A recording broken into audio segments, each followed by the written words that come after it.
Hi and welcome everyone to our 69th episode of The Little Inside. My name is still Tobi, and this week I'm going to talk a little bit about what to do when there is no way out. So let's get started right after the intro.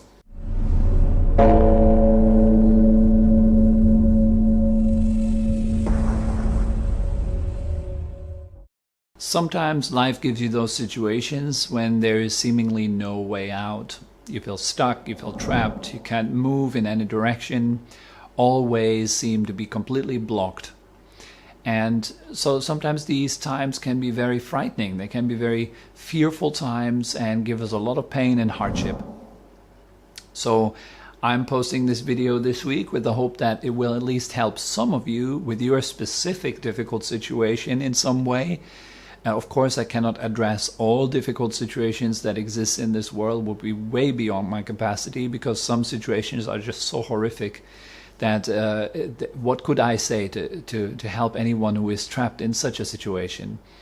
Then it's really important maybe to notice that if you do have a difficult situation that you are dealing with right now, then there should be some very easy and simple tips of what to do.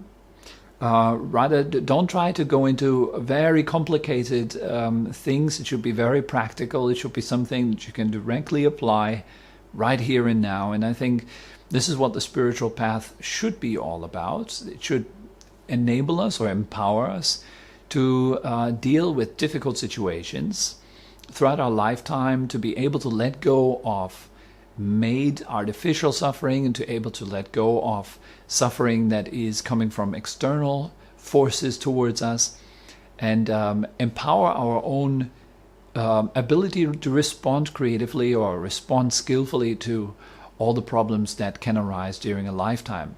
So watch out for the simplicity, practicability of the tips that I'm giving you in this video. I'm going to keep it really short. The first thing that I usually do when life becomes foggy, difficult, when I feel trapped, when nothing works out anymore, is I remind myself of the power of presence.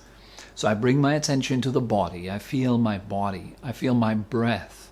If I'm in an acute situation where I'm threatened by something, or I don't know, some problem arises, or someone confronts me in a very unpleasant way or something like this, then I would just simply relax with my breath at first. It's kind of the first way out. It doesn't always work, but I'm training. So what I train is usually when there's minor problems in my life, not the big ones, but small problems. This is my training ground.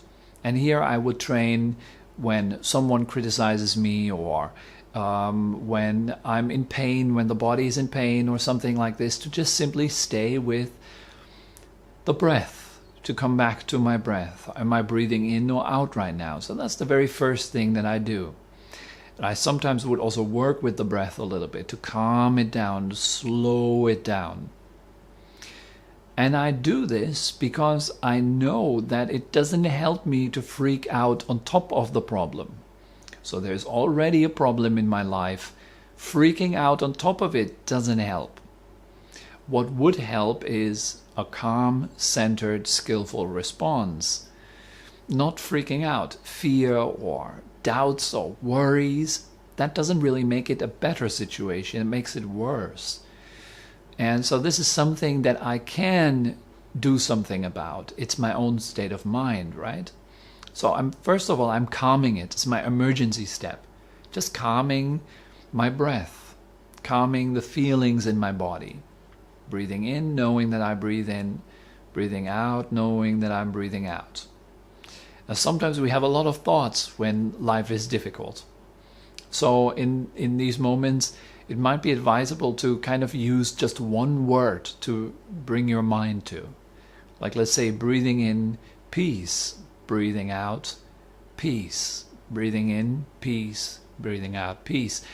Or whatever word that resonates with you in that moment, and then just simply recite the word. As you breathe in, you recite mentally peace. As you breathe out, you recite mentally peace or calmness. Breathing in calm, breathing out ness. Calmness, calmness, for example. It helps to kind of anchor the mind with one word only and then bring it into the breath, slowly slowing the breath down, slowing the feelings in the body down, coming to a state where you become what I call operational again. You're not just coming from a state of freaking out. This helps, and this is something you can train in any situation that is difficult in life. If someone is blaming you or criticizing you, take a breath before you respond. We all can do this, and if we train it, we all get better at this. So it's very important to train this before disaster strikes, before a big problem happens. You want to be able to kind of center your mind as the first reaction. A well-centered mind reacts best to any possible circumstance, whereas a mind thrown off balance, a mind ruled by heavy emotions, only acts according to the energy of this emotion, and thereby creating often more problems than necessary. And my second step would be to absolutely pay no attention to thoughts whatsoever. Thoughts arise, thoughts pass. I would regard them as just noise that serves only one purpose: to keep me locked and trapped in a state of fear, in a state of powerlessness. Because the story that comes along with drama, my mental story, it cannot be trusted. It's often this kind of overly exaggerated story of all the problems that are coming ahead, and it's going to be absolutely terrible, and I've got to do something, and it's like my mind freaking out about possible future scenarios. That is not helpful. It's not constructive. It's not skillful. So by knowing that well in advance, okay, that's what my mind is going to do when there's problems in my life. It's going to tell me the story of my problems getting worse and terrible and so forth. Instead, I remind myself, wait a second, it's just thoughts. It's just thoughts. And these thoughts, they do what they need to do right now. They want to freak out. They want to do their thing. So I let them be. I pay no attention to them, because I know what it is. It's just fear talking. Fear is talking. Fear is talking. I don't want to buy into that, because the more I buy into that, the more I offer power to my fear. If I resist those thoughts or I follow them, I give them power. If I say, oh God, I shouldn't have so many thoughts. Oh, these are bad thoughts, fearful thoughts. You're giving them power. Or, these thoughts are absolutely right. They're the truth. Life is terrible. It will get much worse. Then again, you're giving them power. So the best is to kind of recognize, okay, these are the fearful thoughts. They're expected to arise in difficult situations, but I'm not giving into them. I'm not following them, and I'm not fighting against them. I just leave them pass. It's not my business. It's just an old habit. It might also help that if you're in a fearful situation right now, that you're watching this video, it's kind of like a walkthrough, and I'm telling you it's fine. You can relax. You don't have to follow your fear. You can trust in your presence. Trusting your fear will lead you to fearful places. Trusting presence, that will connect you with an empowered state, basically.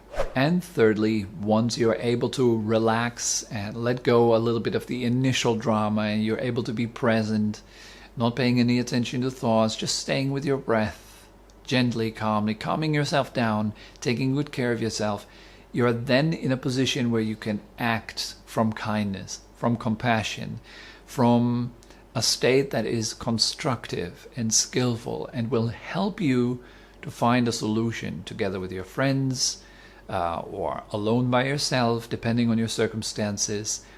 But trust me, there's always a way out, even though sometimes it really doesn't seem as if there was a way out.